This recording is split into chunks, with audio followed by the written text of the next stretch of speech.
Welcome everybody to this session, Meet Gerard Endenburg. I'm Jerry Koch-Gonzalez. This is Jennifer Rao. We are the founders of Sociocracy for All, and we've been hosting a series of webinars and sessions to just bring sociocracy to the general public. We're going to start with a brief introduction to Sociocracy for All and what we have been doing, and then we'll go to the interview with Gerard. And Sociocracy for All is a nonprofit. We started about 1 year ago. So we're celebrating our anniversary, and it's really exciting to celebrate our anniversary with this session with Gerard and his associate, longtime colleague, Anneliek Reimer. All right, a few words about Sociocracy for All in case you don't know us. We call Sociocracy for All short SOFA, the S-O from sociocracy, and then the F and the A. So if we say SOFA, we don't even think about that anymore, just so you know. And here's what we do. We have started out especially making a lot of videos that you can find on Jerry's YouTube channel. Very easy to find. Just search for Sociocracy, basically, and then you'll find many of them. These are our favorite videos that are going to pop up for you. So we have a bunch of webinar recordings. If you don't know many of those videos, then go check it out. The most important one, the idea was to make a flagship reference video, and it's actually being used for that. It's a 4-minute video that introduces sociocracy, and we even have a bunch of subtitles that people made for us. If your native language or a language that you don't speak well is not here, then let us know, and we can tell you how to translate it. Hopefully it's up for mine. Then we do other things too. We write a bunch of articles that we then put on our website or on Facebook or on Twitter. The lag time is so confusing between those things.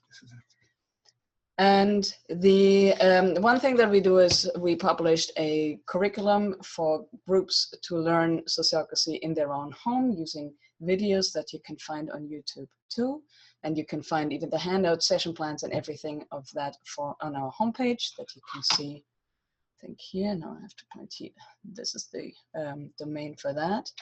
Then another big thing we do is sort of our most favorite training for us is an online training, Sociocracy leadership training. The next session is always on our website. And another thing we do is we created typically for graduates of our training programs, but there's also a process of entering without being a graduate, work circles for volunteers who work around those topics that I'm popping up here: content, creating slides, creating curriculums, creating articles, videos together, a wiki, a manual, whatever people's energy is. We do some community building because people who love sociocracy are spread out over the whole world. So that's why having an online community of people who are into the same thing that you are is pretty sweet and precious to people. We look into sectors too. Co-ops, for instance, is one sector, intentional community, and so on. And then personal development, so it's helping each other, developing as a trainer, as a practitioner, or whatever you want to be. One side note is that the Sociocracy for All SOFA is a nonprofit, and the idea of what we're doing is to support the movement that is behind all of this. And I've already mentioned that we do videos, for instance, and some other resources that are accessible for everybody so that this can spread. Oops, hold on. So what we would love for you to do is we would love for you to support us by finding on our website the donate button here. I marked it for you. You can even do that during this webinar. In case you haven't donated when you registered for this, we actually had to pay some extra to host so many people. So that would be terrific. And I think that's all I'm saying for now.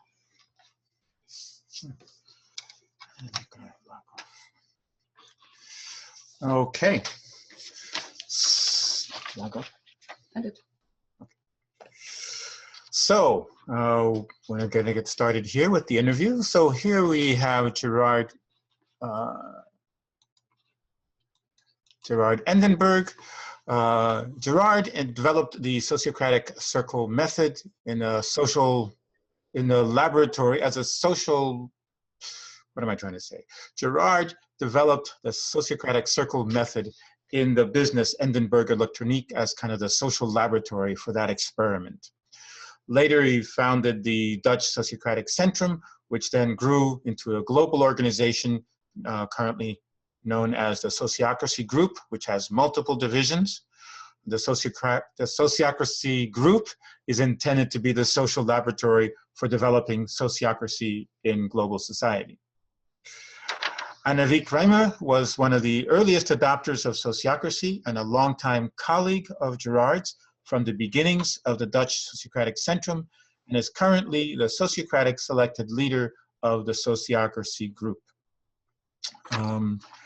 I am also a member of the Sociocracy Group. I'm a little nervous.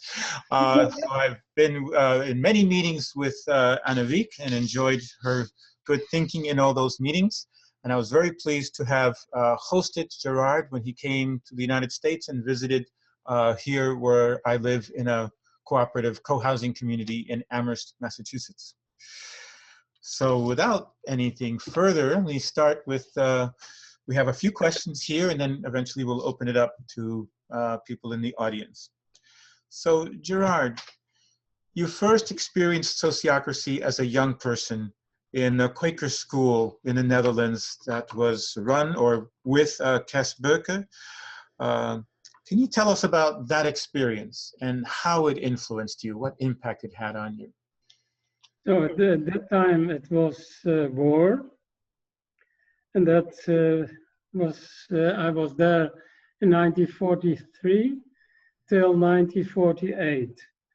And Kees Beuke was not talking about Quakerism, Quaker schools, but he was talking to us in a different way.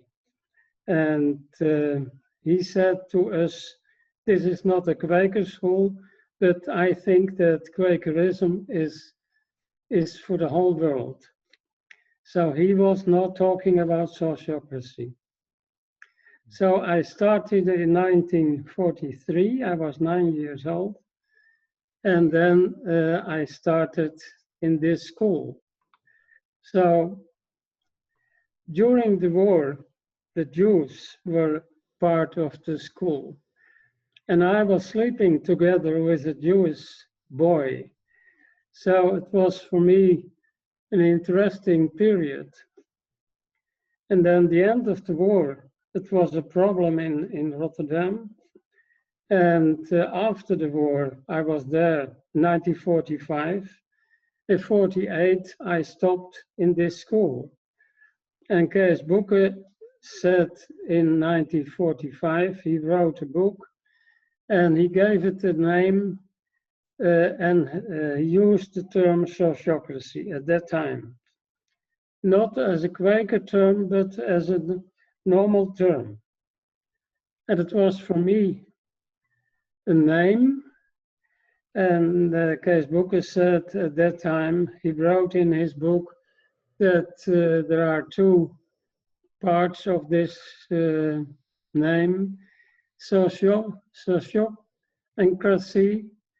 and two terms, two parts of the term.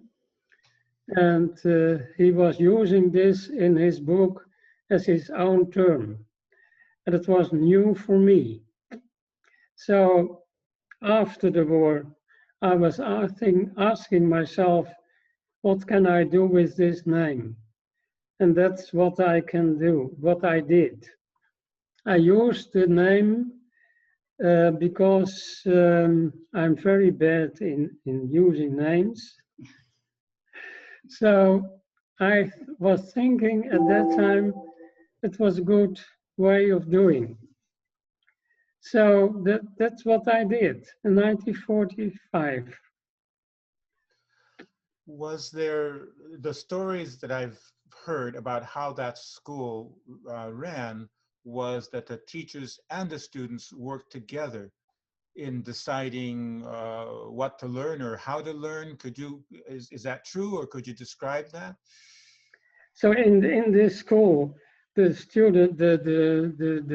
children in this school and the teachers were the same in the meetings. Equivalent. The children are called the workers, and the teachers are the co-workers. Yeah, That's the name of the. I like that. that's what I did. That we did. Mhm. And in this school, I learned a lot of this way of working. So that's it. Okay. And then, how did it come to be that you then got to experiment with creating a Socratic circle method at Endenburg Electronique? So in 1945, I entered this business. My parents started in 1950, and I came in this business in 1959. And I was asking myself, can it be that you have a business in this way? So my father bought an old business with a huge loss. And after a year, I had a profit of it. Mm. And then my father said, let's come together. And that's what we did in 1959. So it was your father that bought the business and gave you the play in this business, see if you could make it work with these ideas that you have about sociocracy? It was not a game. It was a real business. And after 5 years, in the beginning, I had 15 people working in this business. And after 5 years, I had 160 people working in this business. And then we made a new business in 1965. And my father was looking at me and looking to this business, to do this. It was a normal way. I could go bankrupt also. It was a normal business. Mm-hmm. Yeah, perhaps interesting to add that his parents, after the World War, they were very idealistic. And after the World War, they were thinking we don't have to tell others how to behave. We should show it by ourselves to be owner of a business without being a capitalist. So they started the business from an idealistic standpoint. We want to do it in a different way, but they didn't use sociocracy at that time. Mm-hmm. So then how did sociocracy start coming into being? So I asked myself that in 1968, more or less, I started and I was thinking about sociocracy.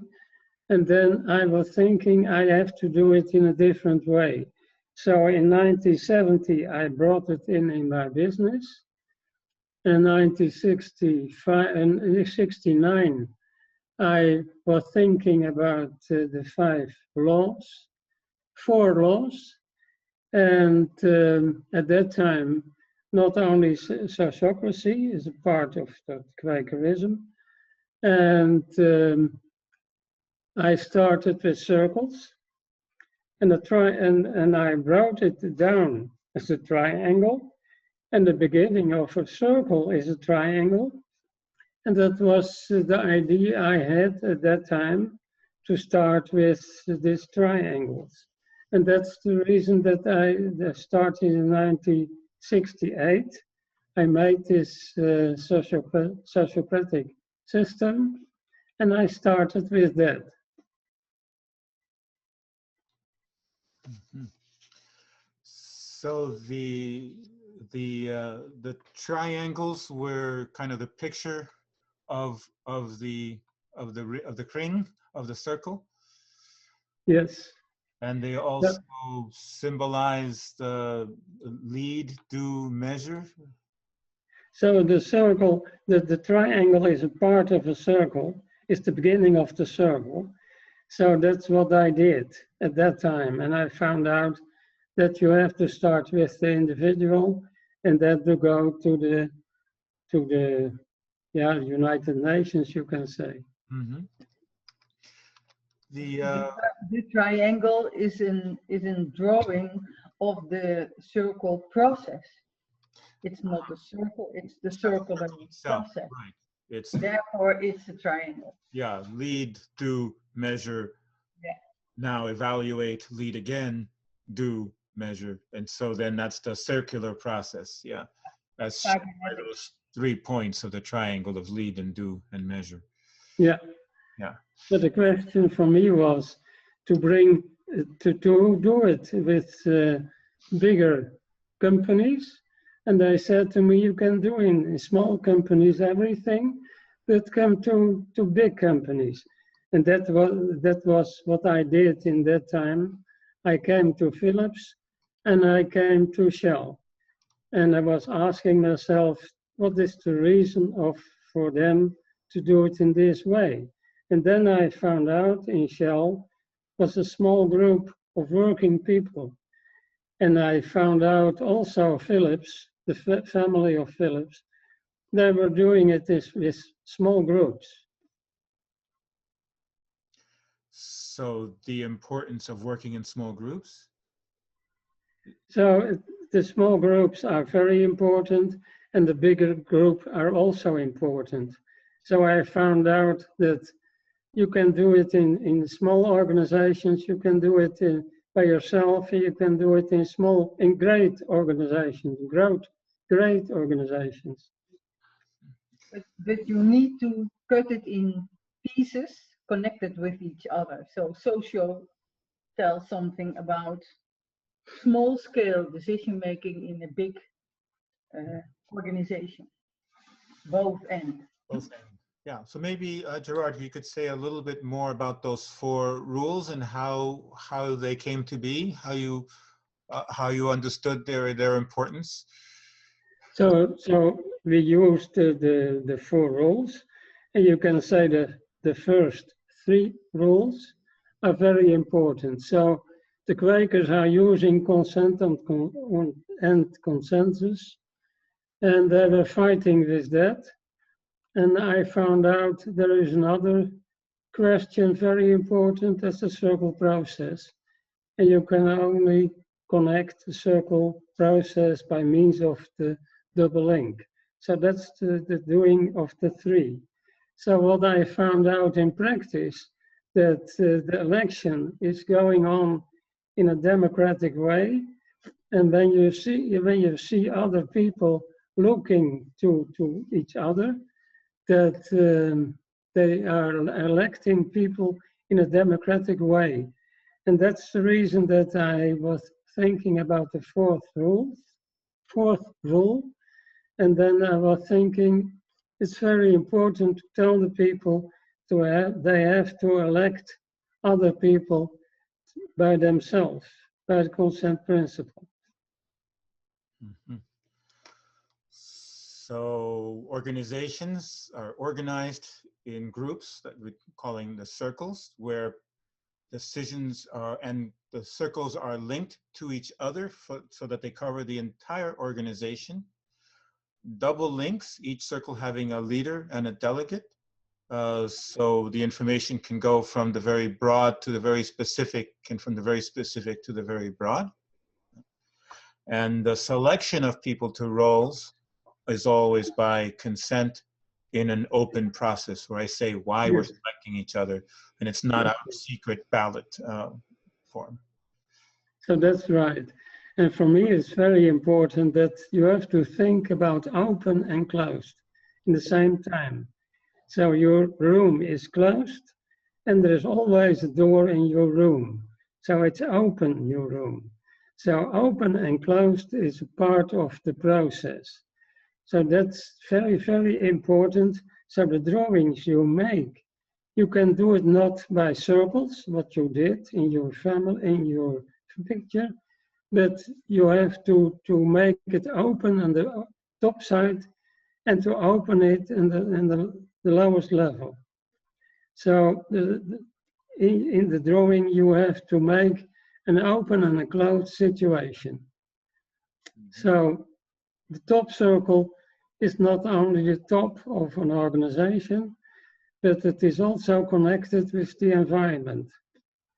So it's very important to have to make your drawings in this way. Yeah, so the membership of circles are defined. So in a sense, it's closed so that a group can work together to make decisions, knowing each other with history. But then at the top circle or the board level circle, the outside people from other organizations or from the environment are present so that they can bring information and influence from the outside in, and also the organization can influence the outside. Yes, that's right. Yeah, that's very important. So it has to bring to our situation another drawing.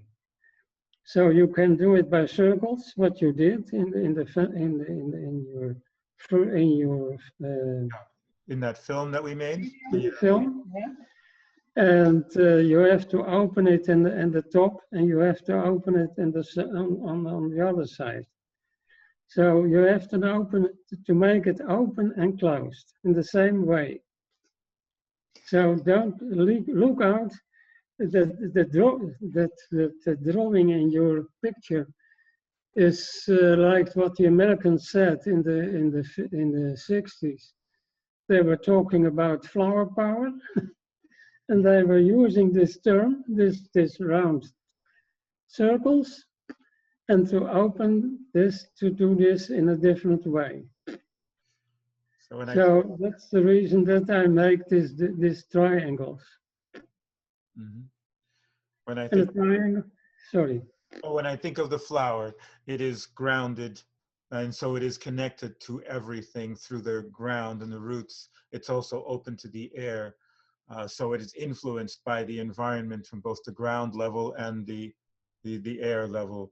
And that's what I think I'm hearing you say, that the organization needs to have its top circle open to the environment so that there's mutual influencing.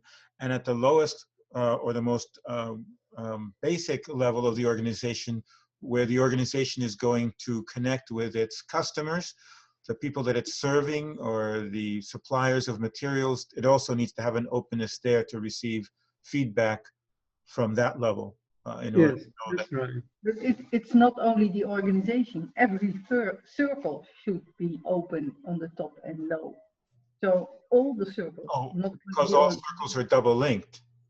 By means of the double link. Yeah. Always context, connected with a context and serving a client. Right. Okay, I would like to ask a little bit more about the influences that make up sociocracy, if you will. When I teach sociocracy, I often talk about, and I don't know the history, so that's what I want to hear a little bit more, is the sense of, very important, no one ignored. Everybody's voice matters. And I think of that as, from my perspective, perhaps as coming from the influence of the Quakers, where that is, there is that of God in everyone. Everyone's voice matters. It is not a hierarchical organization the way governments and many religions are. And I guess I'm wondering if that's the influence of that phrase, no one ignored, for you. Where does that come from for you? So for me, it's very important to use the hierarchy. Hierarchy is very important, also for you, and also for the lady, the other side of you. So you can do it in this way. Jennifer, do it in this way. So you are in yourself a lot of circle processes in yourself. And the Quakers were fighting with the consent principle. And you can see that we did. I did it with the consent and together with the circle process. And the Americans during World War II were thinking about the bombs are going in the wrong direction. And a small group of Americans were using this looking to this, and they have to find out another answer to do that. And then they found out the cybernetics. And then it was for me very important to connect the consent principle with cybernetics. So that's what I did. So you can only do it by means of hierarchy. So the Quakers were fighting with that for hundreds of years, 300 years, I think, or 200 years. And they have to combine it, and they didn't know about that, but they have to combine it with cybernetics. But when you talk about hierarchy, you talk about ordering, not overpowering. Yeah, that's right. So the circle by itself, if it's closed, it becomes static and does not learn. Right? So the cybernetics is about bringing the feedback so that you can constantly keep learning and adapting and changing as the world around you changes. And as you are successful, you're also changing the world. So there's learning and changing to do. So the feedback question is very important. So that's what you have to organize, and you have to bring it in the circle and to make it open and closed. And they have to learn about the situation, and they have to work. So both you have to do. You said that hierarchy is important. And this is for many people when we talk about sociocracy, for many people it is hard to hear the word hierarchy because, as Anna Wiek said, they start having ideas about power over. Can you talk a little bit about what you mean by hierarchy when it is not in a power over situation? So it was for my father was a very negative situation. He was in a camp in Germany. And at the moment that I was talking about hierarchy, he was very upset and was looking at me and said, that's not a good thing. So you have to take away the power aspect of hierarchy. And when I say to you, this is coffee, you don't know the print, the beginning of it, and you don't know what your body is doing with the coffee. So when I said to you coffee, then the hierarchy is there. So it's very important for us to talk about this term, but take away this power aspect. Mm-hmm.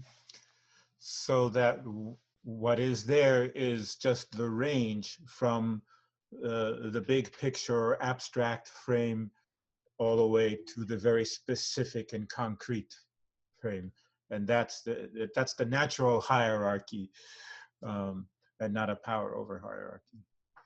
A hierarchy of processes, mm-hmm. and not of power of people. Uh-huh. Could you say, Anna Wiek, would you say some more about what you mean by that? Just explain that. A hierarchy of processes, what Gerard tells is the process of creating coffee is a different process than drinking your cup of coffee. For some people, creating coffee is their aim. For you, creating coffee is not an aim. It's your input. You need it or you want it to do another aim, to realize your other aim. So it's a hierarchy or a sequence or ordering of processes. Mm-hmm. So some processes are, so Gerard is leading his process, that starts with drinking coffee and sleeping, etc., etc., and working. That's the overall of his process. And the process of the coffee, for him, it's a lower level. It should be there. It's not his aim to create coffee. Lower doesn't mean less important. Mm-hmm. Is that more clear? Yes, what I hear is something like a layering of how specific. So it's tiers of specificity that have to be suitable for the context. So if I want to drink coffee, I don't care about how it was made. I just want to have my coffee, and I'm interested in the process of making it. Is that what? Yeah. Mm-hmm. Mm-hmm. So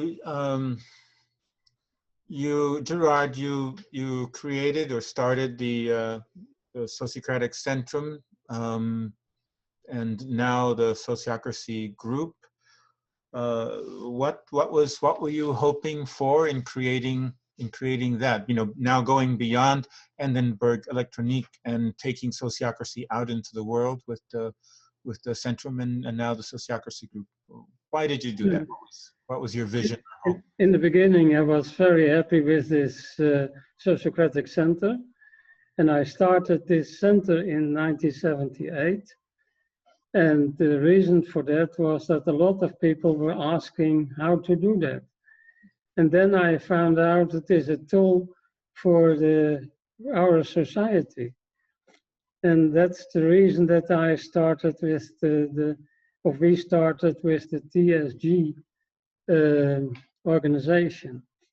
So the TSG is a possibility for everyone, for every organization, for every center, you can say. And we have now 16 or 17 countries. They are interested in sociocracy to do it in their way. Yes, one of the exciting things has been the discovering the Children's Parliament of India. You know, the largest sociocratic organization in the world, and who knew that there would be children leading the way. So I really enjoy that. Well, that also has some history in the school, so it's that sociocracy in a sense started at that school in the Netherlands, and now it is school-age children who are so involved in sociocracy in India. I enjoy that circular process, if you will. Okay. Well, and the small groups in the Netherlands were necessary to survive from the water. We need to cooperate in small groups to keep the water outside. Uh-huh. So from the beginning, we have a nature of cooperation in small groups to survive. So that's perhaps the reason that it has been developed in the Netherlands. Because there was a need that the small groups served, and you needed also feedback pretty quickly about whether your actions were effective or not, otherwise you'd be underwater. Yeah, we really had a common aim. Yeah, it's interesting how historical conditions give birth to movements, huh? Hmm. So I imagine, Gerard, that you've heard a lot of reactions from people over all those decades. And I'd be interested in what common misconceptions are there, misunderstandings. We've already covered one, like the hierarchy for people meaning power over, which it is not here. But what other misconceptions are there that you would like to tell us about, or that have been, I don't know, maybe have just been recurring, coming back all the time, so that you would actually like to talk about that here and just explain more about that. So I was in rich countries, I was in poor countries, I was also in India, and found out that in every business we are so conditioned that every business they give a ladder. What is it? A lighter? What, a ladder? A ladder. Yeah. And A stair. Stair. To get higher. And you find situations that they said to you, you can go grower. I was in Germany working there, and I found out that a man, they said to him from one day to another day, you are the Meister now to come here. And there was a complete other man. And I found out that was a strange situation. So you can go in every organization at this moment. It's the first time they bring you this stair, and then they think to you, go a step higher, come to a step higher. And at the end of your life, you are perhaps there, and the people will say, okay, I give other people. So I ask also the students in Maastricht, in the university there, what is your aim? And their aim is to come a step higher. So I found out that in every organization, you will find this situation of power. And that's when you are in prison of that, you cannot come out. And that's also the problem of people working in organizations. They offer you the stair, and then they said, try to find out a step higher. And then you see all kinds of tricks to come in a step higher. So the profit problem is a big, big, big problem of us. So what's your answer to that? So what's your answer to that? So what's how would you like to see that change, and what is sociocracy contributing to that? So there are people in our society looking for other ways of doing that, but very little people, very little groups of people doing it is in different ways. And that's what we have to do. We have to find out these people and to tell them that we have to change it in this way. So perhaps it takes more time, perhaps not. We don't know. So what we contribute, we try to start a process of development by adding sociocracy in small steps, small tools, and try to keep the development ongoing for people who want. And there are a lot of people who don't want. And also at this time, more people want to do it in a different way. They have enough from being subordinate and yeah, so the problem in a sense starts with all the culture that we have that tells us what you're supposed to do, what your aim is supposed to be, is to go a step higher, step higher, and step higher. And it's not set up as an aim of how do we best contribute to the well-being of all. Yeah, and yourself. And yourself, yeah, including myself. And yeah. When we ask the question of how do we best contribute to the well-being of all and myself, the sociocratic process helps with that. When you ask, how can I get ahead? Then some people will get ahead and some people will be hurt. It is not in the benefit of all, including myself. So all the people are interested in a situation that they cannot hurt you. So to find out a place, a possibility to make an organization without killing you, they are interested in that. So what you see in India is the poor people are big. But also in the United States, the group of poor people are enormous. So what you see in Washington what I saw there, the poor people are very enormous. So you have to start on the place where you are. And there you can find not so many people to do this job. Do you want to continue? Yeah, I was trying to tend to the chat right now. We have a list of prepared questions here. So this is for me now. So why is the world not sociocratic yet? Why is the world not sociocratic yet? So what do you see as challenges that keep this from spreading? And what could be done? So 2,000 years, Christ were on this cross, and he were asking the same question. So we have to do it in this way. We have to find out what is the resolution of that. And we have to find out, we have to go on in this way. We have to do it.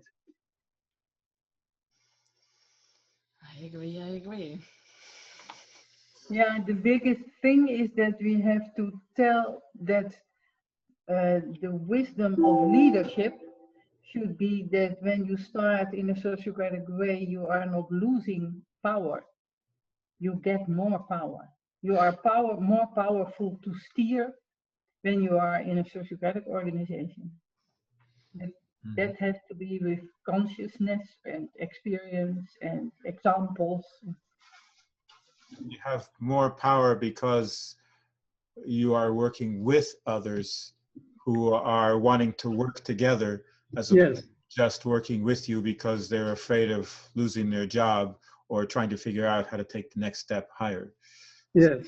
Different aim. And the power comes from that shared aim. Huh? Yeah. They are not waiting to take the place, to see the leader falling down, then they can take the place of the leader. So they are helping the leader to do it in the right way, and that's a big difference. I want to just a little bit of housekeeping here real quick. The viewers, you can see, I hope you all find how to ask questions. And some people have already started asking questions. And while we are asking our last question on our list, people can write their questions, and I'm going to try to skim them and figure out which order to ask them in.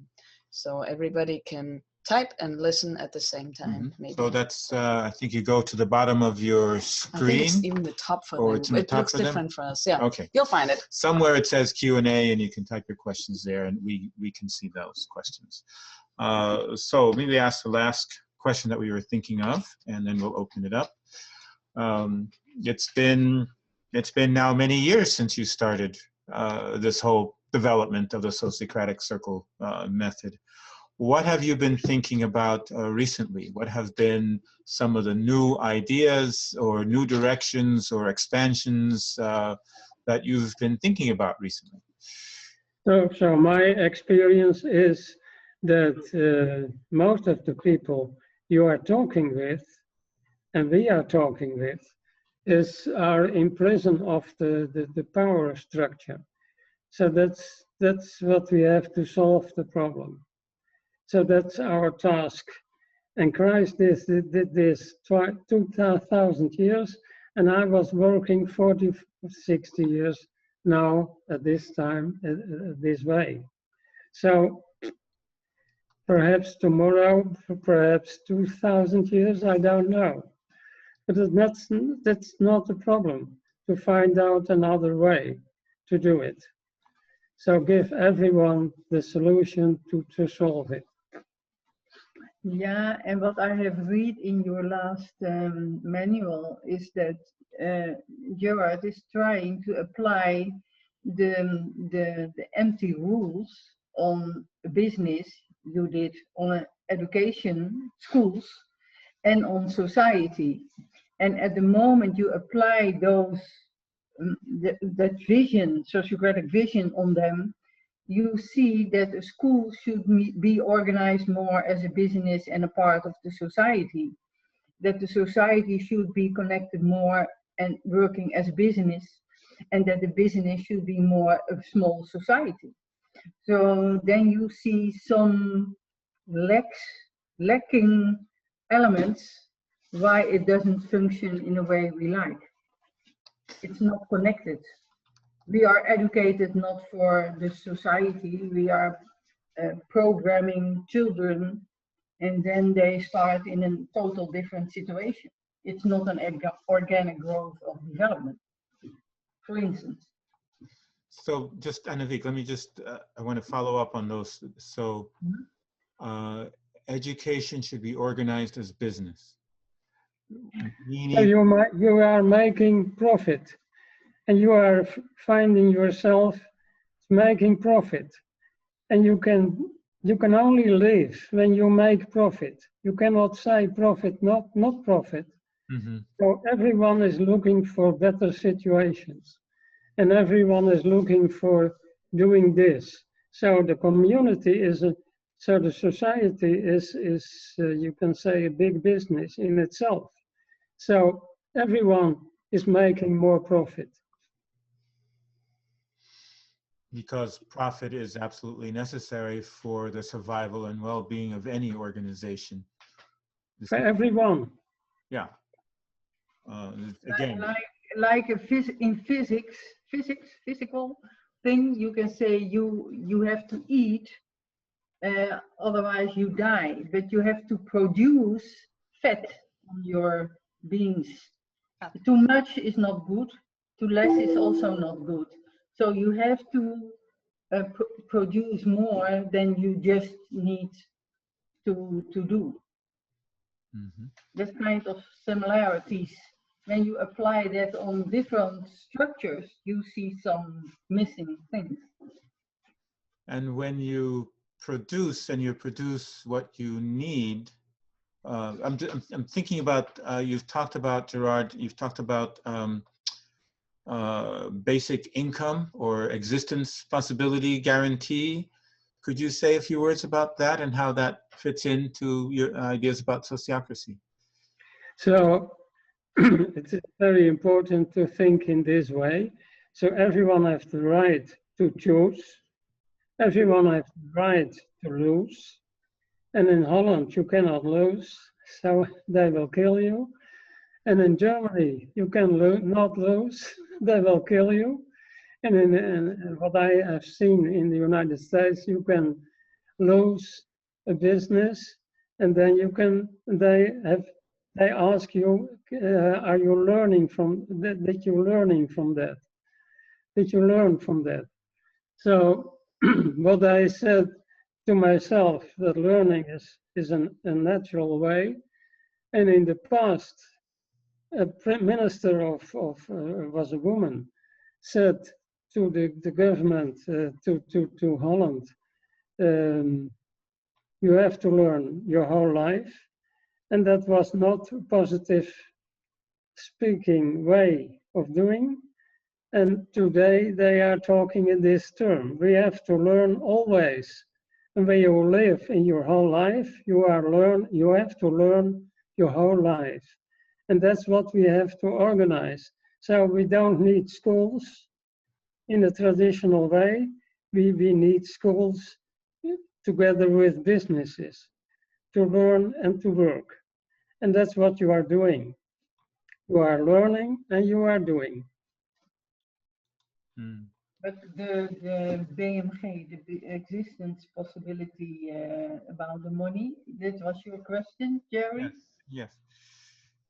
How do you see that?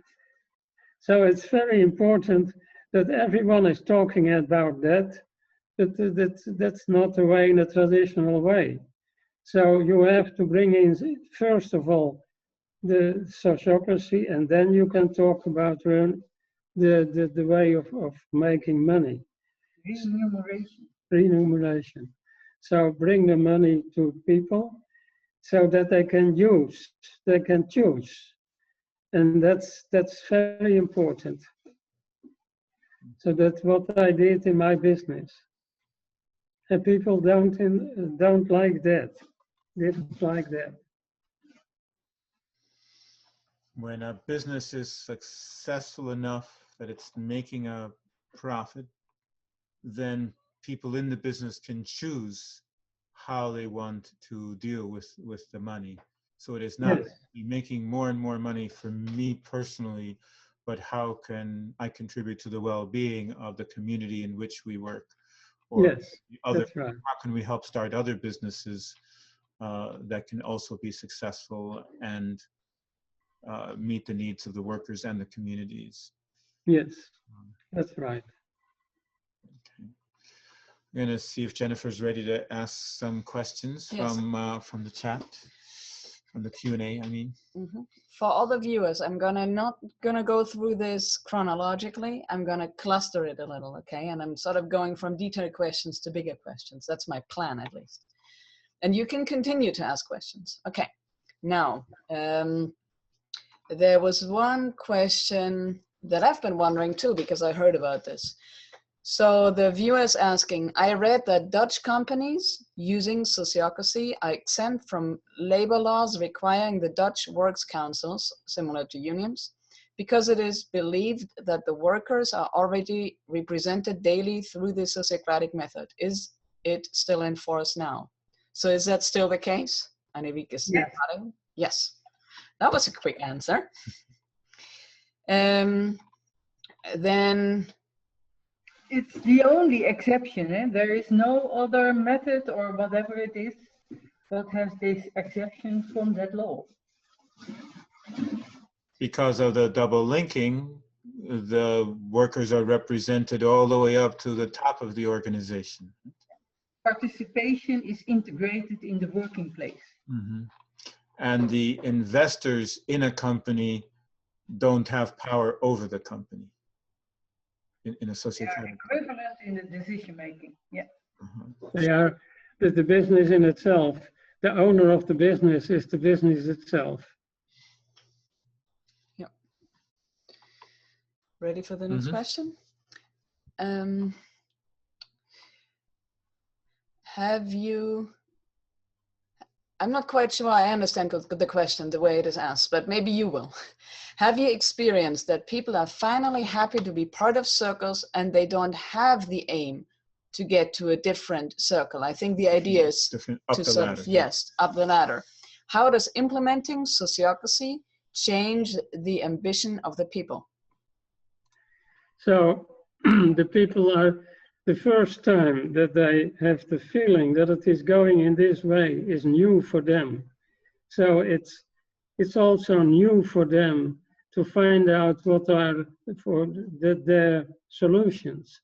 So the next higher circle, they are very upset about that. So that's the reason that we found out 1 or 2 representatives. I had an experience in an organization that was a community, and there is it difficult to introduce a kind of top circle with the connection with the environment. And I explained then, do it, otherwise you are a ghetto in a context what is not connected, what is happening over there. And then they experiment with it, and then they said, yes, it is like when you are in a family and there are guests, the family is behaving different. Mm-hmm. So the family is very unnatural. Huh? What was that? The family is very unnatural. Yeah, if it's closed. Yeah, the tribe is more natural. Huh? Yeah. So I'm gonna choose next. How can sociocracy be scaled up to a national level? Are there any good examples of this? I was in an organization, 1,600 people were working there, and they are doing it in a sociocratic way. They said to me that you can ask me. I was looking to them, 1,600 people. Well, I think that Mr. Edwin John, has some experience with his parliaments. And that's interesting to see what he is doing in this way. But I think, anyway, if you cannot organize it, how can you live together? What other? I was in Shell and working with this huge company, and they said to me 300,000 people were working there. And I was thinking, okay. And they were working with 12 people together. So small groups, and small and great is not existing. When I go into your body, you are very complex. And I'm not talking, we are not talking about your complex situation. So it gives not the people a reason to do it in this way. Not to do it in Not to do it in this way. So the way to do it is to do it. Yes. Lead by example and we'll find out. And yes, the children's parliaments, the women's parliaments, and the neighborhood parliaments of India that operate on, I think, up to 7 different levels, from the very local neighborhood to the national level, is a great example of that development, still in progress. And I've heard that there are other experiments being tried to get a town or part of a town to start experimenting with, with adopting some of the sociocratic elements. So this is one still for us to create. And we know of some examples of political parties running. Internally, we have no political parties. We have no political parties. Yeah, but we know some small beginnings of that here and there, but we'll see what happens with that. The political situation is very negative, so it's very old-fashioned. Yes, because it's about the getting higher on the ladder. We win, you lose. Yes. Mm-hmm. So now, and organized not around common responsibilities, but organized around common needs. So the eldest people need this, but not take the responsibility for an area or a problem or whatever. And then you are fighting my needs against your needs. Then. Yeah, so the importance of sharing responsibilities, and that we're working together with those responsibilities to meet the needs, rather than starting from the needs, my needs versus your needs. Yeah. So here, several people asked about this. So now there are two clusters of those questions. One is holacracy, and one is sociocracy 3.0. You choose which one you want to start with. So the questions are all about what is your reaction to that? What do you think about that? Yeah. So you can find all kinds of names. And on the weekend, I was in the United States for an organization working with another name. And today I've now heard this name. So you can find all kinds of names. And that's the reason that you have to start with sociocracy circle organization, and that's it. But for Gerard is not interesting in all kinds of different ways people are using it. They use it in their way, in their development, their situation. The thing for him is interesting that there is a TSG organization with qualified people who are using it in the way he likes. Gerard likes. That's for him important. What other people are doing is fine. It's fine for them to do things in their way. Yeah. Can any form of Any form of sociocracy, I'm trying to summarize a question here. Any form of sociocracy be forced on workers without their consent. If they just do it, will everything be okay? Say it again. So imagine the CEO or the of a company would like to introduce sociocracy or any form of that without the workers' consent. Would that be fine? What do you have to say about that? Okay. When they say we would like not to do it in this way, okay, it's up to them. But it's very important that there is tomorrow for them the same situation to change. So give them the opportunity to change. Yeah, what Gerard did in his organization, there were also people who didn't like it. They were the first one, and they didn't know about it, and they were engineers. Mm-hmm. So let me do the engineering and not talking about social affairs or the business, etc. Taking responsibility for something. And then Gerard said, well, okay, you don't have to, but because in the execution it is the same. You do your work.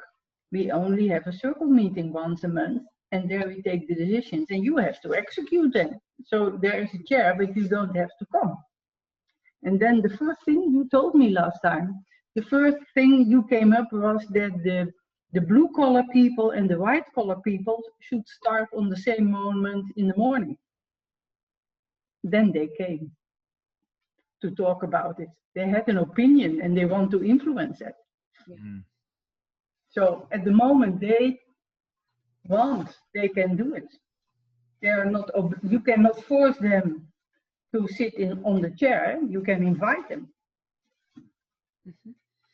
So the transition can be that you have a traditional top-down hierarchical company that becomes sociocratic from the top down, if you will, and then workers have a choice whether to participate in the policy making about their own work or not.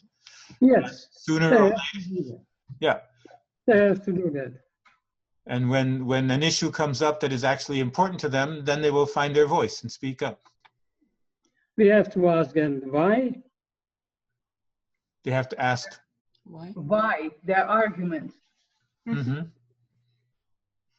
Yeah, and so that's yeah. The discussion has to be based upon the the rationales. Why do this or why do that? I don't know if it is rational or not, but they think it is important. Uh-huh. So what's important there is entering into the dialogue.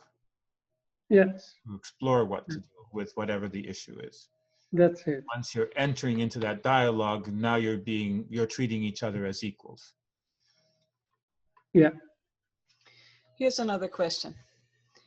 What has been the most gratifying to you that has happened with sociocracy in recent years? Gratifying. Gratifying. Describe gratifying. Bringing joy. Yeah. Bringing joy. The most joyful moment in your sociocratic experience. So that people can stay on their own feet. That's enjoyable for me. People standing on their own feet. Mm-hmm. Well, what I think is there are many joyful moments when you have a good circle meeting. Then there is a very, you feel lifted up, you feel, I think that's what gives joy. Mm-hmm.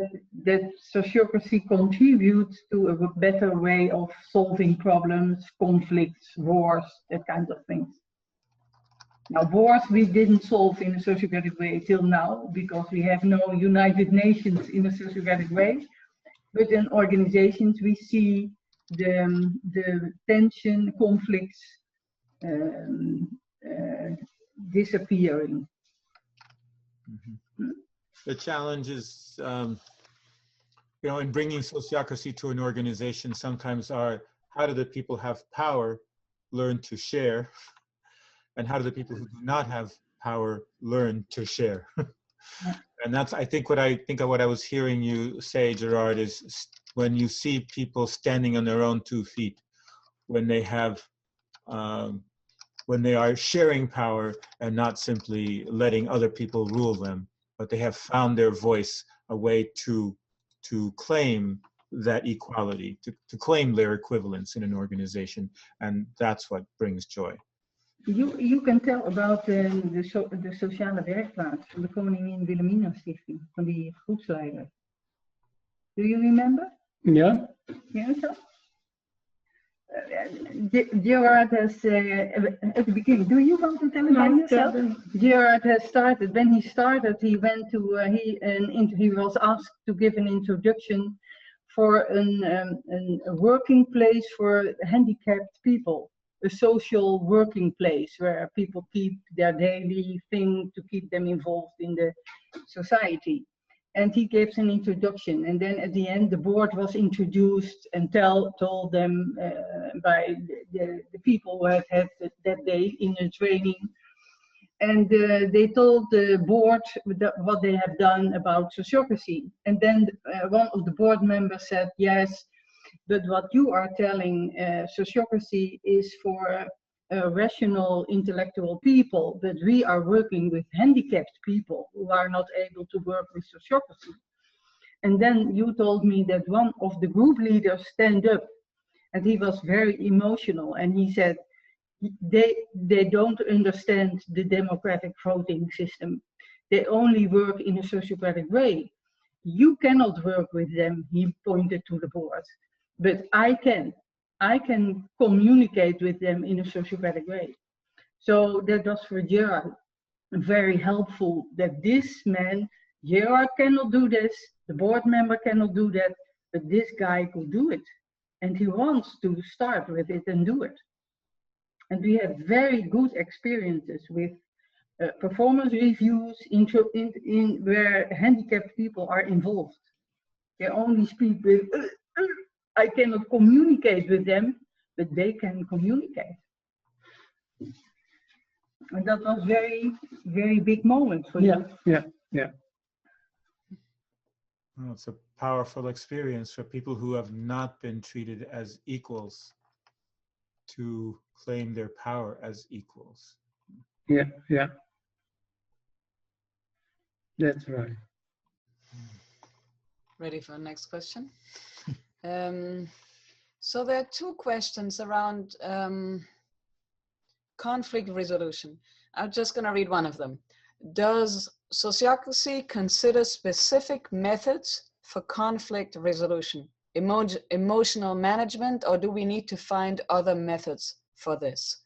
And I guess the way I would like to phrase this is, what can sociocracy contribute to people's emotional management, and where do we need something else to supplement?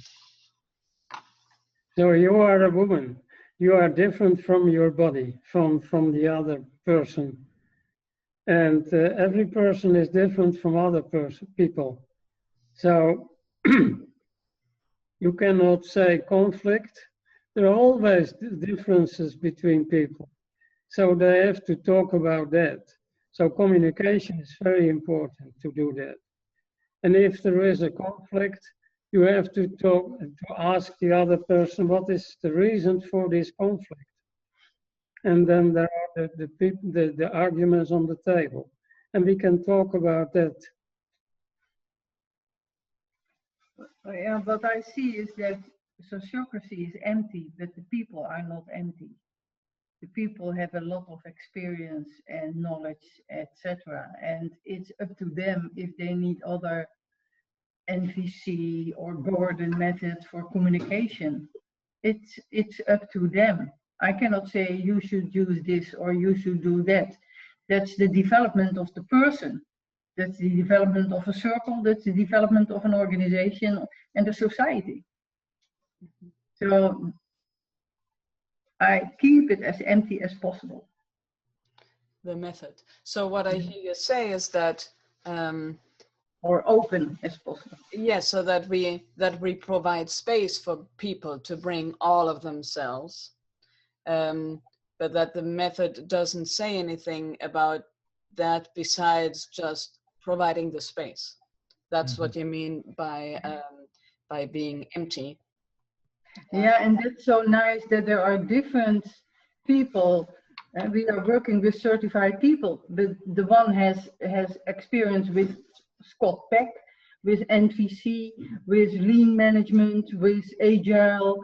So there are all kinds of certified experts who are using different methods. I was thinking that sociocracy provides equivalence possibility guarantee. Yes, Yeah. yes. But to make that possibility real, you still have to fill it with your voice and whatever helps you find your voice. You know, all those things that where people can find their voice, unlearn the oppressions of gender or race or class, etc., and use methods like nonviolent communication and others to help them communicate. Yes, that's right. Yeah, Gerard is using sociocracy different from me. Therefore, it's good that people see more people working with sociocracy, so then they see the differences, and so that Gerard is not sociocracy, it's his way to use it, my way to use it, your way to use it. Now, of course, I want to hear, so what is different in the way you do it, Annick, and you do it, Gerard? Gerard is a man and technical engineer, talking about leading, doing, measuring. I am more in a philosophical way, also looking at sociocracy as a kind of Christianity. Say more. Yeah.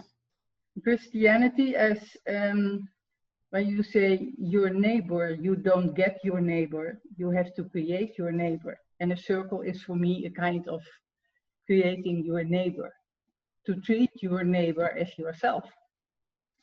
That I cannot treat my neighbor in Africa as myself. That's impossible for me. I can throw some money, but that's not taking responsibility. So I like to share aims with neighbors, where I can help them and they can help me. And that's a different way than Gerard. He is looking at structures and people have to be equivalent and that kind of thing. There's no tension between it. It's complementary, like men and women. So then, Annick, there's a question maybe that's more geared towards you then, but you're welcome to both answer. And that is, so if one does not have an organization to do it with, or people to do it with, sociocracy, what are some of the things that you can do sort of by yourself or just without having a formal context of doing it? Yes, go. I may answer this. I was just last month on a holiday with my children and grandchildren. And I'm working for sociocracy for 30 years now, but I never did something in a sociocratic way with them. This week, my daughter has made the drawing of our German book. So she asked me, you have a consent play, bring it with us. We like to play it in our holiday. We were with all together, 5 children and 6 adults. So we started in the evening and I was a little bit hesitating because it's working and not playing. But we did it and we did one round. I showed it. It was amazing for me what happened. And then the children, and I was thinking, now I have done it. I want to put it in my suitcase. And they said, no, we want another time. So they want to keep on doing the consent play. And they played it.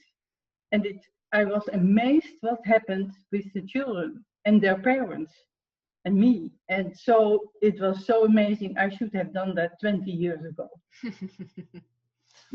And if we talking about a specific game when you said the consent game, Yeah. is this a product that is? Yes, we have a consent game that is developed by a good friend of Gerard in a circle, in a networking circle, and where we play that we live in a house together in a sociocratic way as a tryout for 6 months. And we were living at that moment in a house already, also in a holiday house, but it was also a house. So we played there that we would live there for 6 months. And then we had to distribute the rooms, who is taking which rooms. And I wanted to introduce it in a magic way. So choose a card and then you get it. No, they want to decide it. So we start doing it in their way, and it was amazing. And so for me, the learning was for children is so simple. They had no big things and conflicts and winning and losing. They were just solving the problem together.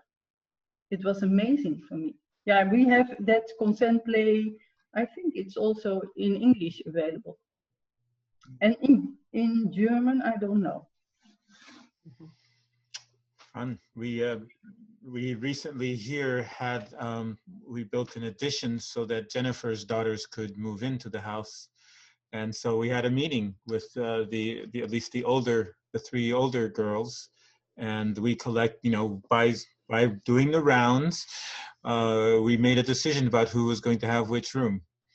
And there hasn't been a complaint since, because it was a decision by all of us together. And I was holding my breath because the expectations were high, and I was just hoping that the process would give me a perfect result, like good enough that nobody would complain. And it worked. But then I had the same feeling. It comes so near in your family. To come up with this is so, but it is amazing. So you can start where you are. Yeah. Just with your husband or relation or whatever. And doing the rounds so that everyone is going to be heard and everybody knows they're going to be heard. It seems like that's the most basic elemental way of demonstrating and exercising equivalence. Yeah. Yeah, and you also see, I had one of my grandchildren is a girl who is always very sensitive for atmosphere. And normally she's always, it's okay for her because she doesn't want to create tension. And now she was asked, what are you willing? And you could see her hesitating. And I have to emphasize, you can really say what you want because we are going around and we don't have a fight. So that's happening. There is happening so much in just this 3-4 rounds. Do you want to keep your shoes in house or not?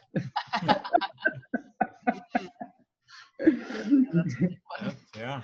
I was trying to do, actually successful in coming up with a screen time policy with my children.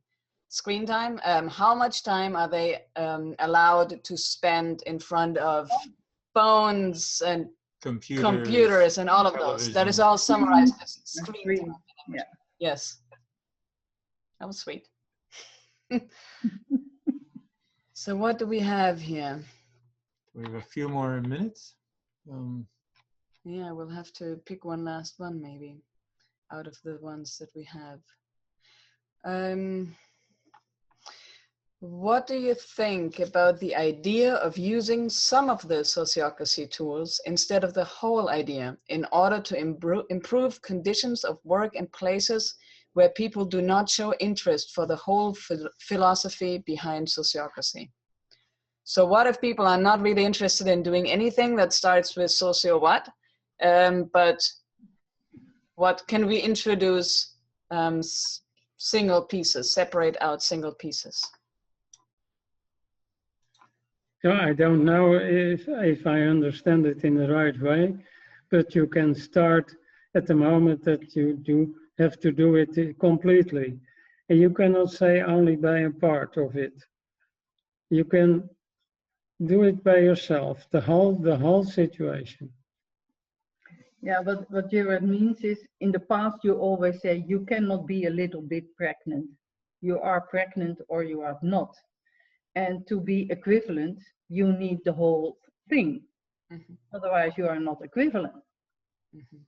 Because all the pieces go together and reinforce Yeah. it. Perhaps not at once in the same moment, but if you want to start with sociocracy, that means that you want to be equivalent with each other.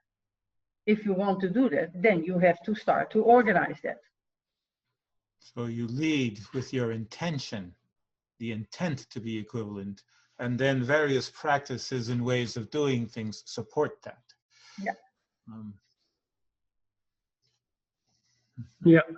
I say in organizations, if people don't want a double link, for instance, they have their reasons for something, then I say, well, try it. You will get this and this problem. You cannot have freedom of the Works Council because it's for this and this reason, but try it if you like it. It's your development. But it's not real equivalency.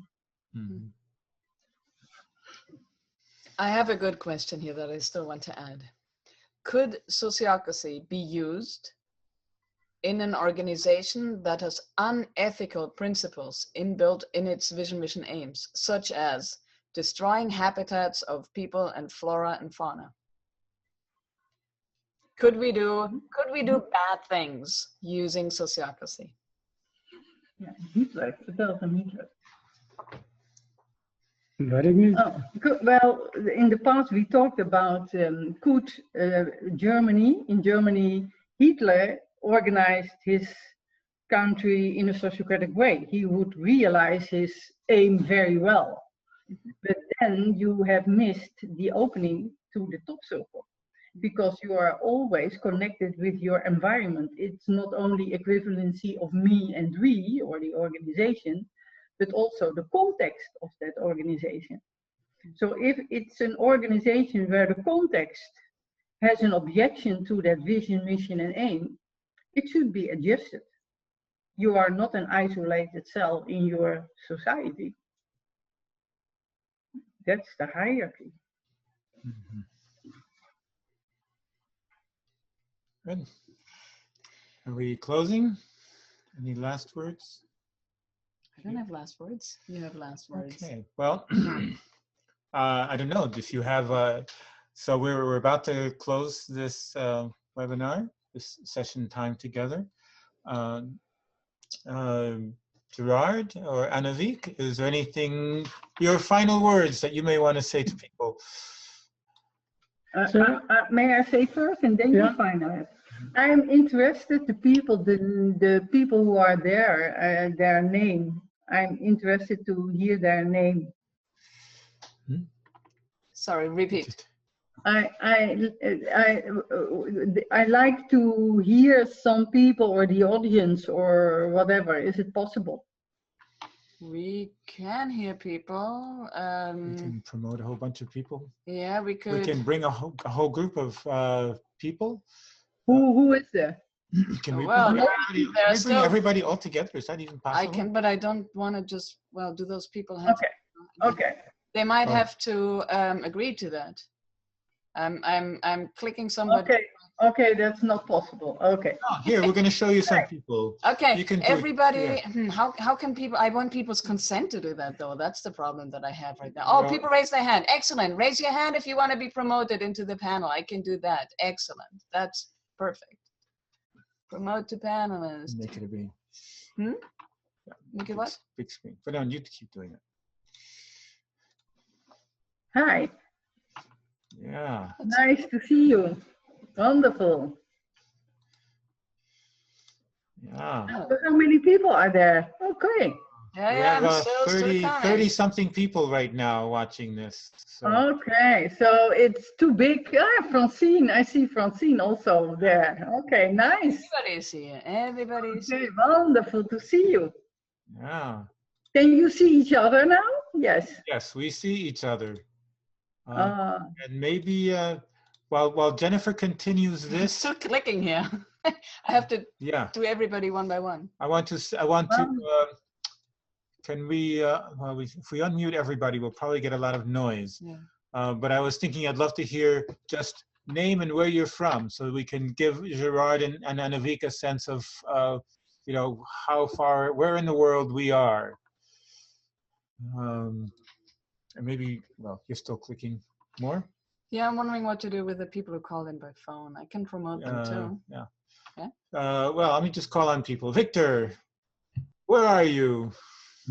I'm in Northern California. Okay. Charlie, Langley. I'm in Spain right now.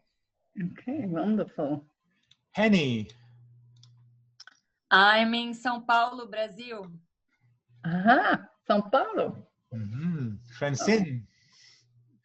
I'm in Saskatchewan, Canada. Hello. Anna Ruth. Oh, you're muted, Anna Ruth. Still muted. I'll ask Lisa. I'm from Austria in Bregenz. Where? Lisa? I'm from Austria in Bregenz. Austria. Okay. Austria. Okay. You know Barbara. I know Barbara. I've met Peter already. Okay. Okay. Okay. Peg. You're muted. Hold on. I've muted you. You can start. I can speak now. Okay. I'm in Cambridge, Massachusetts. Okay. Hey, Anna Ruth, and then Francois. I'm in Glasgow, Scotland. I'm going to call on two people at a time, and you can unmute yourself as it comes to your name. So Francois, and then Georgina. I am across the channel in London, England. Hi, hello. Hi. Georgina, and then Julian. Hi, I'm in Šulinci, Slovenia. Okay. Julian, and then Lucas. Hi, I'm in Brighton on the south coast of England. Lucas, and then Hi. Maureen. Hi, Gerard. I'm in the very south of Brazil, in Porto Alegre. Okay. You know Holambra? Sorry? Do you know Holambra in Brazil? No, I don't think so. It's a big organization, Socratic organized. Okay. We'll have to find out more about that. Okay. Laureen. Terra Viva. Terra Viva. Yeah. Laureen, and then Nate. Hi, Laureen from New York. Nate, and then Rakesh. Kudak, here in southern England. Hi, Nate. Hi. Rakesh, and then Francisca. Hi, I'm in south of France, currently doing a community building experience. We've just been teaching these lovely people here some sociocracy, so they're fresh new sociocracy students. Do you want to introduce yourself? Jivan from Toulouse. Charlene from Bordeaux. And Laura from the United States, from Connecticut. Oh, there you go. Okay. Francisca, then Sandy. Yes, I'm calling from Santiago in Chile at the very end of the southern hemisphere. Sandy, then Scott. Sandy? Can okay. we're unmuted you. Go ahead. Oh, we'll play the mute unmute game. Sorry, I'm just outside Glasgow, and I'm organising a 3-day sociocracy in Glasgow with John Buck at the end of the month. Yeah. Scott, and then Sheila. Hi, I'm in Sunderland, Massachusetts. Yay. Sheila, then Vincent. I'm in Richmond, California in the United States, Northern California. Vincent and Thomas. Hallo, Gerard en Annick.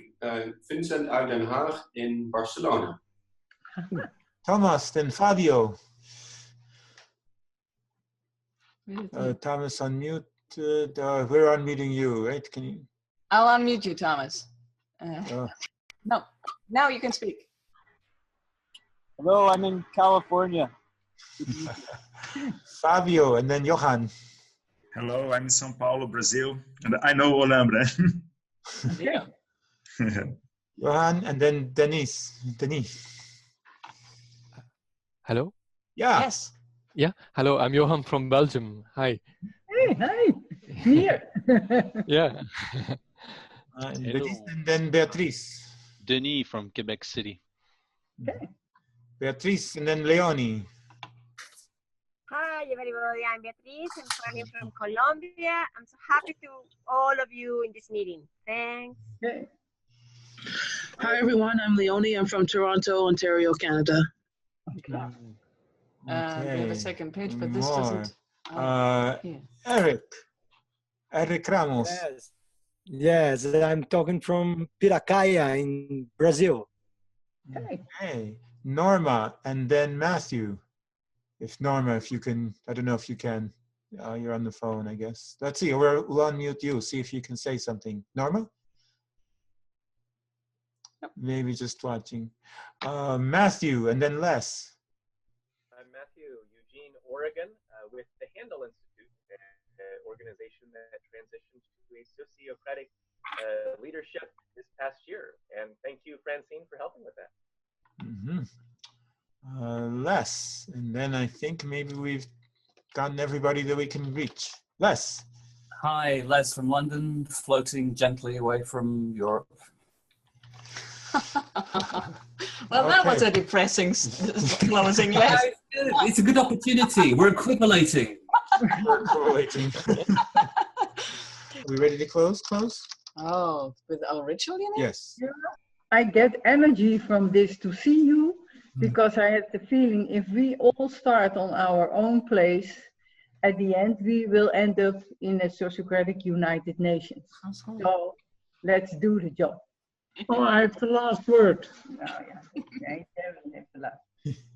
So I think that it is wonderful that we did it together. Thank you. Okay. Thank you. I'm putting the website of the Sociocracy group in the chat, the link. And we have in our SOFA webinars, we have a little tradition, and that is to unmute everybody just for a short period of time because it gets noisy. And then we all say bye-bye and wave so that we can have some sense of having been a group in this. Yeah. And you can say goodbye in whatever language you like. Bye. Nice to meet you. Muito bom. Excellent. Bye. Até mais. Bye. Bye. Bye-bye.